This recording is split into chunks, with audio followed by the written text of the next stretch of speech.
Ladies and gentlemen, welcome back to Slamtown. We got a very special episode today paying tribute to the man, the game, Triple H. We're going to talk about his career, share some stories. Of course, I'm Mike Ginn. That's Dan Bakley. Dan, what's up, buddy? Not much. Ready to talk about the game. So, yeah, I mean, the announcement came out this week from Triple H's interview with Stephen A. Smith that he can no longer wrestle. We knew he had the heart procedure. We didn't know kind of the details behind it because it was always kept a mystery. It's a cardiac event. Turns out he has a genetic situation and then had to have a defibrillator put in his heart. So he can no longer wrestle. So unofficially, he kind of announced his retirement. We'll talk about that. We'll share some stories. But before we do, make sure you check out FightersFirst.shop. Get all the new retro gear we're putting in there, the Vintage 22 collection. Just dropped a new T-shirt for Dan's Cage My IQ. Just dropped a bunch of other stuff. Slamtown is coming in the next few days. We still got another shirt. We're going to do it for one of our other shows, Kicking It. And then I can announce right here because it's pretty much done. We just added the estate of Bad News Brown. So Alan Koaj, Bad News Alan, Bad News Brown, historic career inside the ring. Also, his amateur career broke down color barriers with judo. He was a bronze medalist in the 1976 Summer Games. So Alan's been very decorated, but nobody's ever really paid homage to him in tribute. So it's well overdue. Definitely time. So keep a lookout. Coming soon. The Bad News Brown collection or Bad News Allen. I'm not sure legally which one I can use because of the WWF and WWE. But we got a deal done with the estate, and we're going to feature that soon. So we're going to pay tribute to the man and his legacy, both amateur and professionally. So it should be pretty cool with all the new retro stuff we're doing on FightersFirst.shop. But, Dan, that's the business side of things. Let's talk about today's subject, Triple H, Hunter Hearst Helmsley, a.k.a. Paul Levesque. The man's had a fantastic career dating back. He began training back in 1990 with Killer Kowalski, did some independent stuff for a few years before he hopped on with WCW, was there for a short time, then became over to WWE, where he's been since 1995. This week, obviously, made a lot of headlines. He hasn't been around. He hasn't been seen for a while. We know that basically his entire crew at NXT had gotten dismantled. So we didn't really know what was up with Triple H. We knew he had the big cardiac event. Brought up a lot of rumors that happening exactly right after he disappeared. Yeah, every rumor, everything, and he kind of squashed a lot of those. In that interview with Stephen A. Smith, I'm not going to sit there and show the whole interview or quote it because I'm not trying to get the show taken down, but feel free, go ahead and check out that interview. It was really, really insightful because not only did he mention what had happened, basically, he has a genetic heart condition, which I think, we always knew Triple H was straight edge, right? He never actually came out and said it. He never, he wasn't like CM Punk where he kind of wore it on his sleeve. But he didn't drink. He didn't smoke. He wasn't a diehard straight edge. Like Kevin Nash would tell a story once in a while where they peer pressure him into one shot. That's about as much as you would ever get out of him. He wasn't completely anti, but at the same time he tried to keep himself very clean. And I think that kind of led to his longevity in the ring. But I mean, imagine with having that heart condition if he did live a rougher lifestyle. Like the aforementioned Scott Hall that we talked about last episode, or Sean, Kevin, or X-Pac, that crew, he might not even have lasted as long as he did. But he had the heart situation. I believe he had they didn't say a heart attack. They keep calling it a cardiac event. But yeah, he said, I have a defibrillator in my heart now. I can no longer wrestle.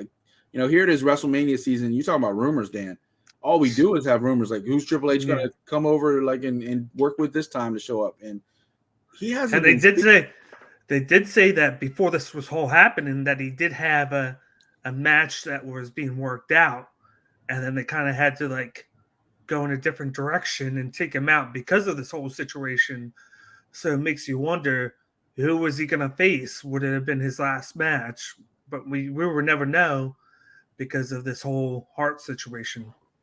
Yeah, and I think that's the worst part too. And we'll talk about it in a second, but he'll never have a retirement match. Yeah. You have to. I think the last match might even have been the Saudi Arabia with him and Sean, right? or was there one after that? I believe that was the last one. Yeah, I'll have to go look it up because I mean it's been a while and we're kind of like thinking about some of this stuff, but I want to say that Oh, might well, no, unless it was the one with him and Randy Orton in Saudi maybe. Arabia.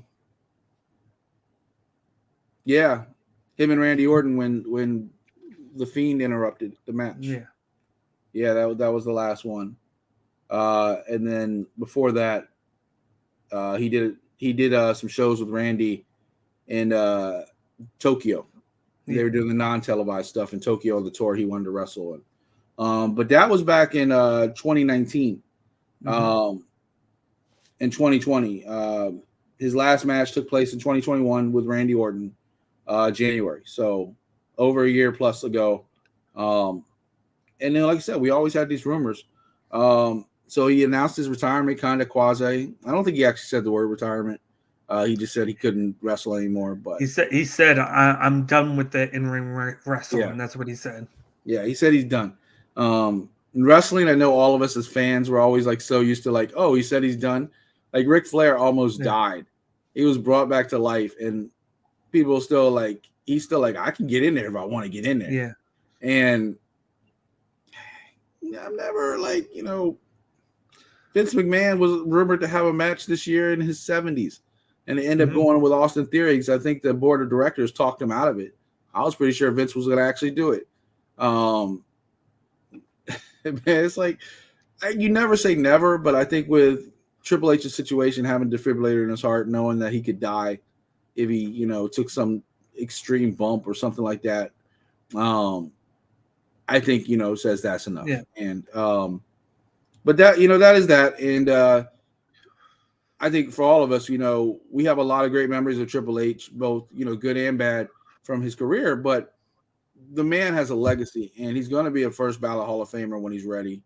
Like they might even induct him next year, I would guess, because this year is all about the Undertaker, and then obviously they just announced the Steiner brothers and Vader and others.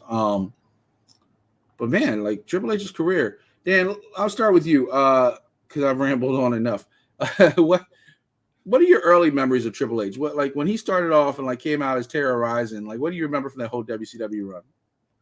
You see, for me, I remember him after that when he first started in WWE. I didn't really get into the Terrorizing stuff until a little bit later.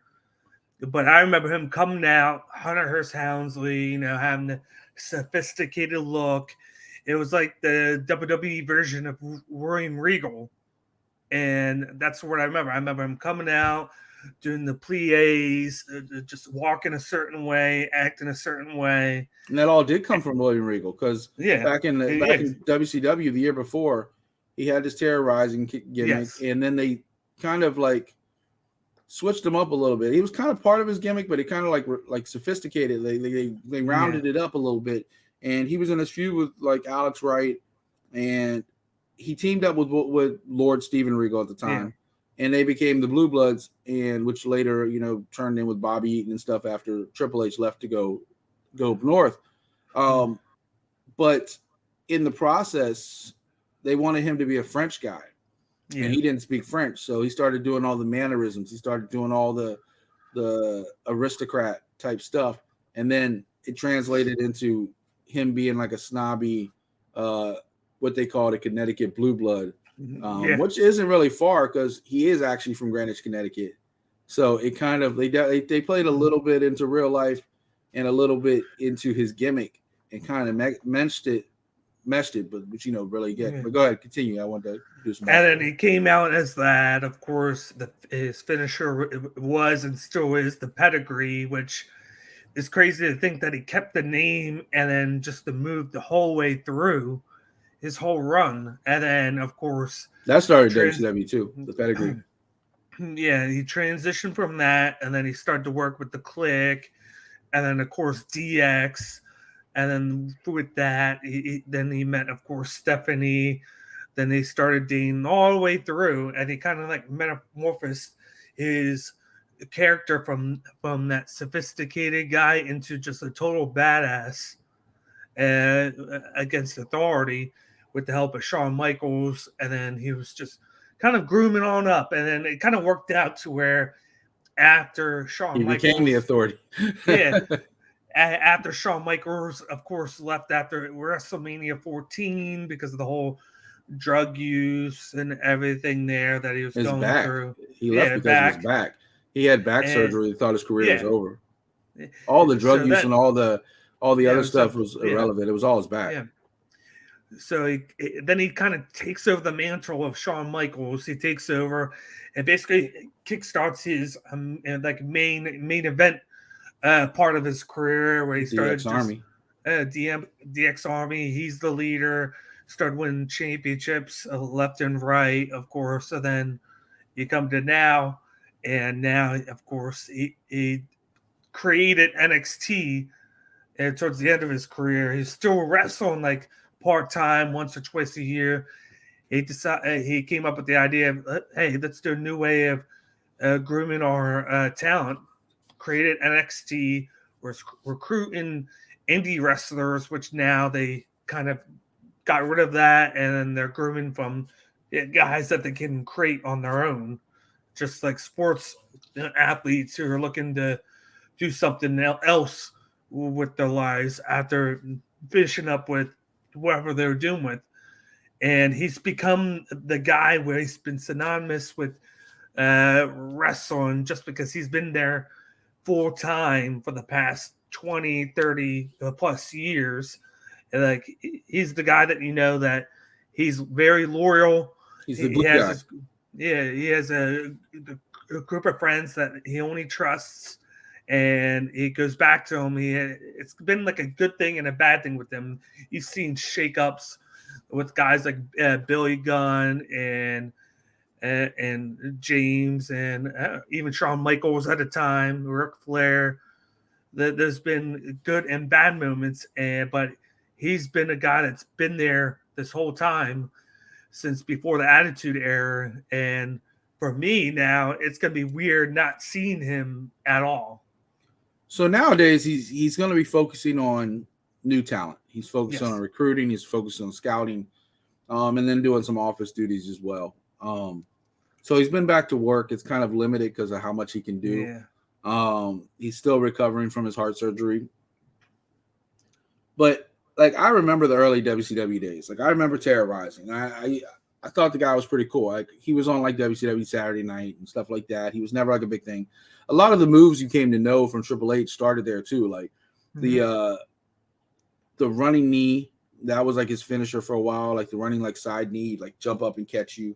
And then like the knee slam where he can bring down a knee that he didn't use his finishers in WWE. He only used the pedigree. But those moves, the spine buster, a lot of that stuff started in WCW. I think Arn Anderson actually taught him the spine buster, if I remember the story. But because he was doing it, and Arn's like, no, do it like this. And then, it's like, if you're going to do my move, do it right. And it was kind of one of those things. And what he did was obviously evolve. I mean, because he was only like 3 or 4 years into his career in WCW. And he wanted to go back north to Vince and stuff back home because he's from that area. And he grew up a big WWE, WWF fan at the time. And he tried to reach out before to go to WWE. He wasn't ready yet. They weren't ready for him. And you're talking about a guy that trained with not only China, which of course we know the whole story with that, but also like people like Perry Saturn and a bunch of other people that had a lot of success. Killer Kowalski put out talent left and right that was going to the main level shows, WCW and WWE, and New Japan and everything. And here comes this guy who, put in the work. Like Triple H always put in the work. He was in doing film study when a lot of other wrestlers were just basically like going to work, calling a match and going home or going to the bar. Like, he was sitting there studying. He was in the gym at 3:00 in the morning. It's one of the things that endeared him to Vince because Vince be in the gym, he'd look over and there's Hunter. Putting in extra work. Yeah, always putting in extra work. Now, it wasn't always smooth sailing for Hunter. He came in, he had his thing. He feuded with, he introduced Sable to the world, right? Like Mark Merrow's wife at the time. They had a storyline where she would eventually join Mark, but she started off as Hunter's like one of his many valets because he would always have these different women, and then eventually he stuck with this one who happened to be Sable and Raina Merrow, and now Raina Lesnar. That's a whole nother story, but and that's how she came to play. And then they feuded over the Intercontinental title. He moves up, up the food chain, and of course at that point, the Clique kind of latched onto him because here's this guy who's pretty good. He has a passion for the business just like they do, but he doesn't drink, he doesn't smoke. So there's the designated driver for whenever they want to party. And Scott and Kevin have told this story a number of times. But as he's moving up the food chain, he's this close, right? He's this close. And then the Madison Square Garden situation happens, right? Kevin and Scott left. They did the curtain call. Yep. He had just worked with Scott earlier in the night. And what Scott calls probably the best match of his career. His last match in WWE at the time before he came back years later with the NWO. But he's the one that took the punishment because can't punish Sean. Sean's the champ. Yeah, he's the golden boy. Kevin and Scott are gone. What are you going to do to them? And I always find it funny because I've heard backstage stories about the curtain call, and they had permission. Like Scott and Kevin said, "Vince, you care if we go out?" Or no, yeah, they said, "You don't care if we go out?" He's like, "I don't care. Go ahead." But then all of a sudden, Vince sees it, and he's like, "Oh my God, you're breaking kayfabe." I think the big thing was he probably approved it, but then because somebody videotaped it and then put it out, and at that time, kayfabe was still running wild, where you didn't want to portray your character a certain way, and because of it, I think he felt like he had to do something then because somebody had videotaped it and put it out, and it was on social media because it was at the time when social media was just getting started and getting big. And it's crazy to think that that's kind of what created one of their, I'm not saying created, but kind of organically by accident started one of their biggest characters ever in Steve Austin, because it was right before the King of the Ring. Triple H was actually supposed to win King of the Ring, and they changed the plans. He loses his first round matchup. Austin winds up winning because of it, and then he has his infamous Austin 316 promo. Which was also ad-libbed. Like, he wasn't supposed to say it. He was just ripping on Jake Roberts' whole finding religion.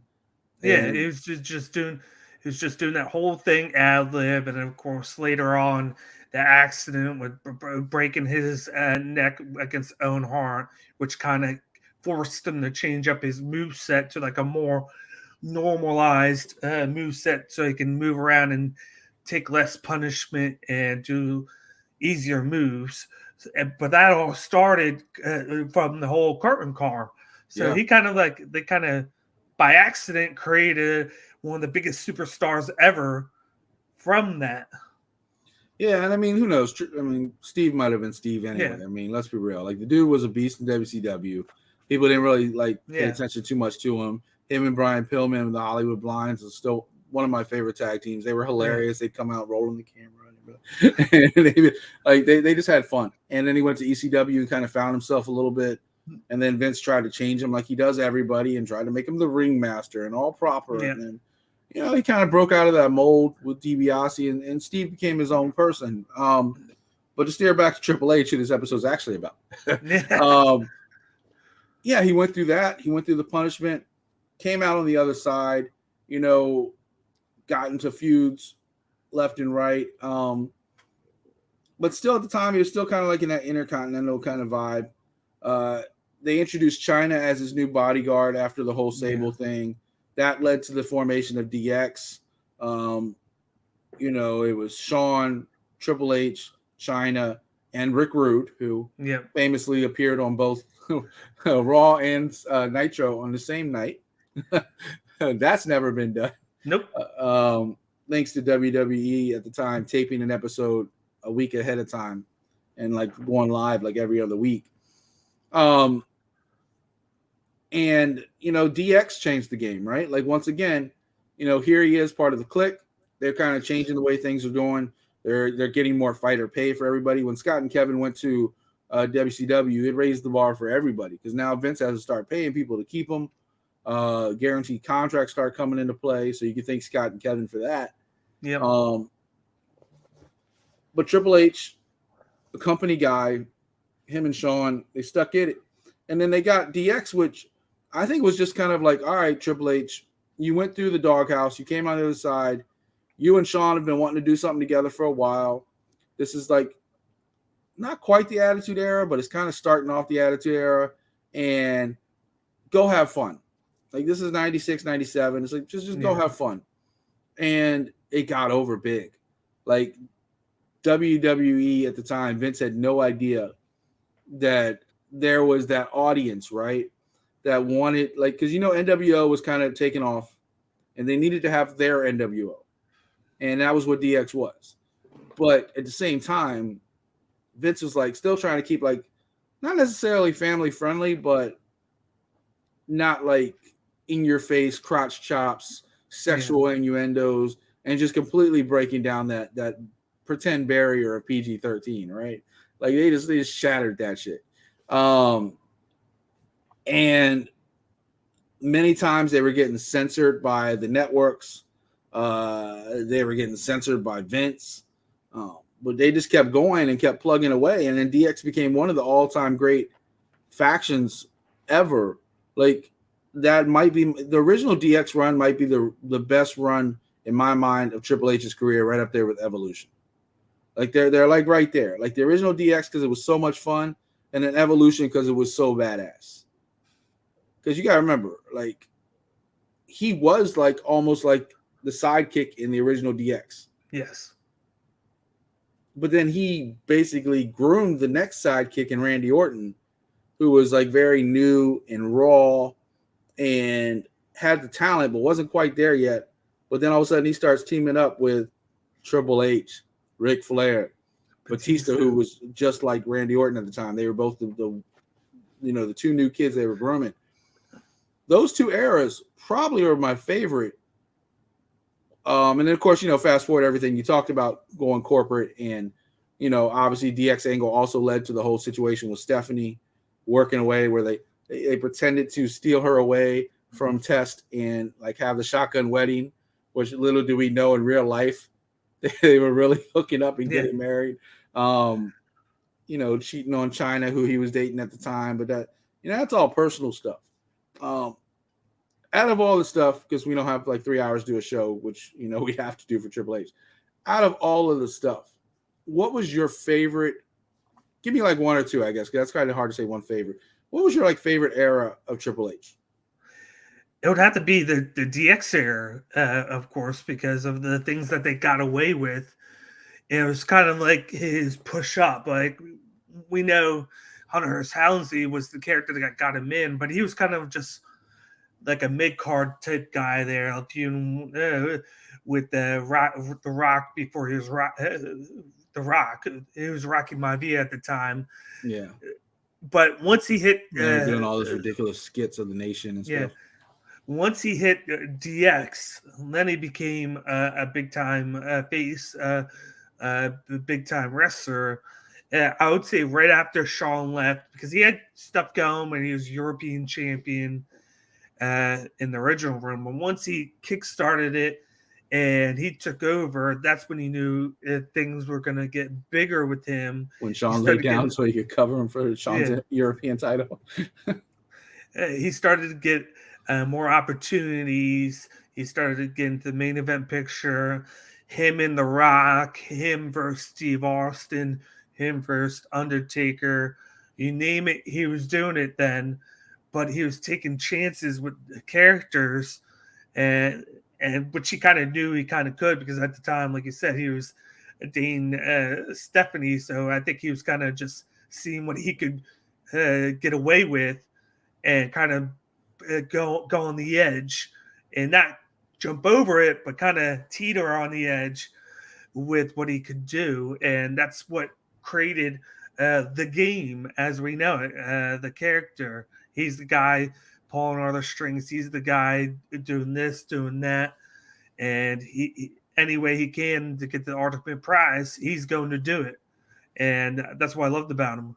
Yeah, I'm glad you brought up the game too at the end of that, because that is what happened next. Like after the first DX run, and they kind of started going their separate ways again. And he was still part of DX, the DX Army and all that stuff. But when he kind of introduced the game, the cerebral assassin, like they kind of changed up his gimmick a little bit, became a much more serious badass.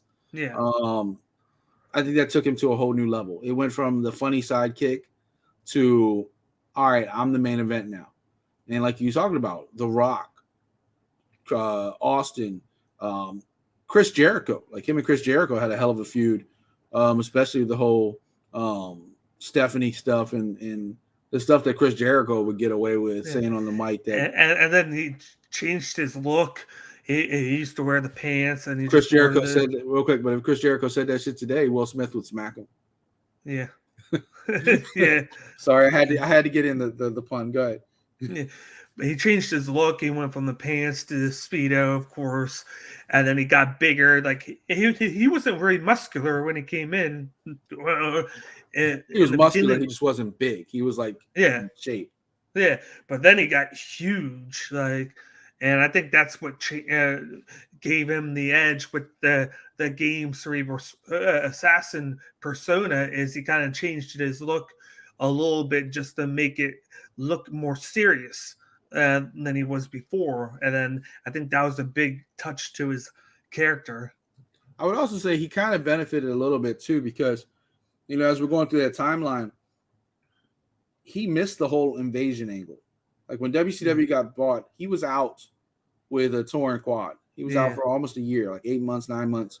So he didn't get caught up in all the dumb storylines, right? Like when they brought in the invasion and they had ECW, WCW, they had what side is Stone Cold on? Is he on ECW? Is he on WWE? Like where's everybody's allegiances? He was out. He was at home. Yeah. He was at home recovering, rehabbing. And so he missed the whole invasion, which, a lot of people, some people benefited from it. Like obviously, like Booker T came out of it really good. Stone Cold came out of it really good. Kurt Angle came out of it pretty good. Kane came out of it pretty. But a lot of people, especially the WCW guys, they all got buried pretty much except for Booker T. Scott Steiner had a little bit of run, but he always had, the rub and the beef with Triple H and everybody later on. But a lot of those WCW guys, they went bye-bye. A lot of the ECW guys went bye-bye. They kept the top tier, the Goldbergs, the so on and so forth. But a lot of that came in later, too, after the whole invasion angle. So he missed all that gimmicky stuff. And he comes back to, he was a bad guy when he left. They had the whole McMahon. He came back and he got a big pop. He came back and had one of the if you look up Big Pops on YouTube and they show the top 10, he's almost always in there. When he came back, he was wearing the cut off denim jacket, trying to have a little biker look or whatever. Came out to the Motorhead. He came back. The crowd went insane. It was in Madison Square Garden, I think. It was definitely around his home, and it went insane. And then, of course, he rode that on, winning the Royal Rumble, winning the title when he beat Jericho for the undisputed title. And man, he just, he kept that going, off and on, multiple title runs, and just kind of led to being one of the legendary figures in the game, pun intended. He went through different variations when Shawn came back from his 4 years off. And of course, Shawn I kind of hate when people say Shawn took 4 years off, because he really didn't. He had his GM role. He had his special thing where he would come back every now and then for a short bit. When he robbed The Rock and helped Triple H win, he did the super kick when he was refereeing. Yeah. Shawn always had a little bit here and there where he would come back. But as an actual wrestler, Shawn took 4 years off.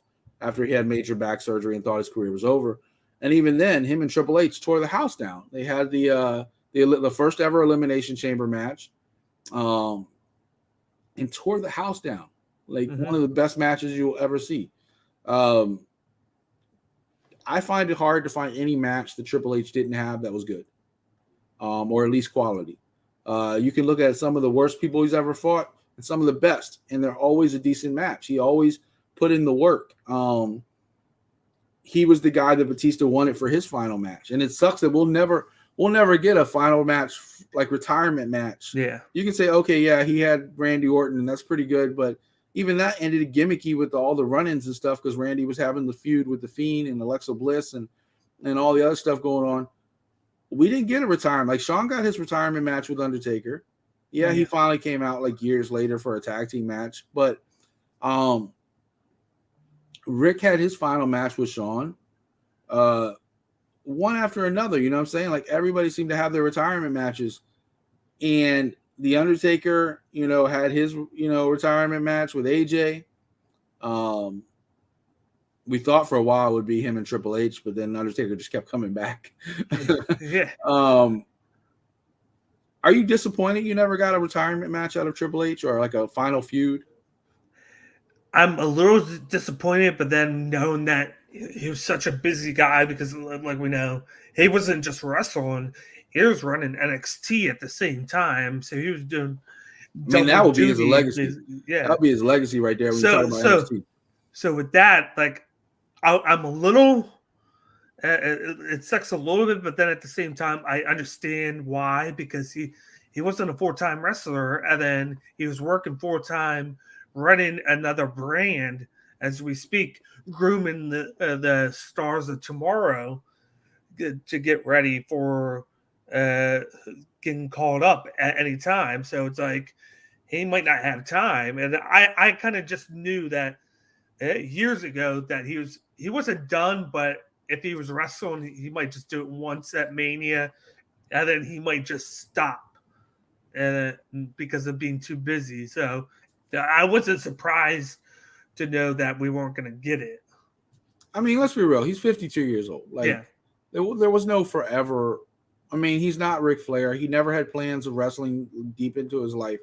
He actually said, I think a long time ago, that he was planning to like stop in his early 40s, and he just kind of kept going because he didn't have to do it full time.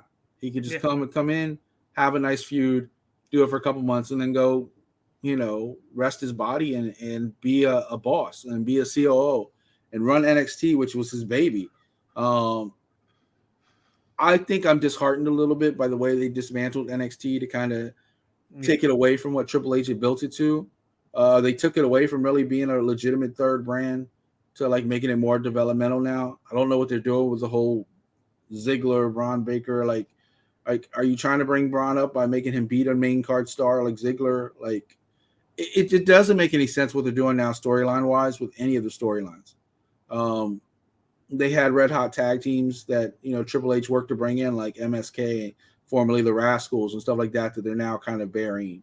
Like, none of it really makes sense what they're doing, and they're kind of hurting his legacy. And he's not in a position anymore to kind of say stop. Like, what are you doing? And Vince made it very clear. A long time we thought Triple H was going to be the next owner of WWE. We thought him and Steph were going to run the empire after Vince is gone. That doesn't look like to be the case. We just had our episode a few episodes ago of like, will WWE ever sell? The answer is pretty much yes. Mm-hmm. Vince came out on the Pat McAfee show and he was like, you know what?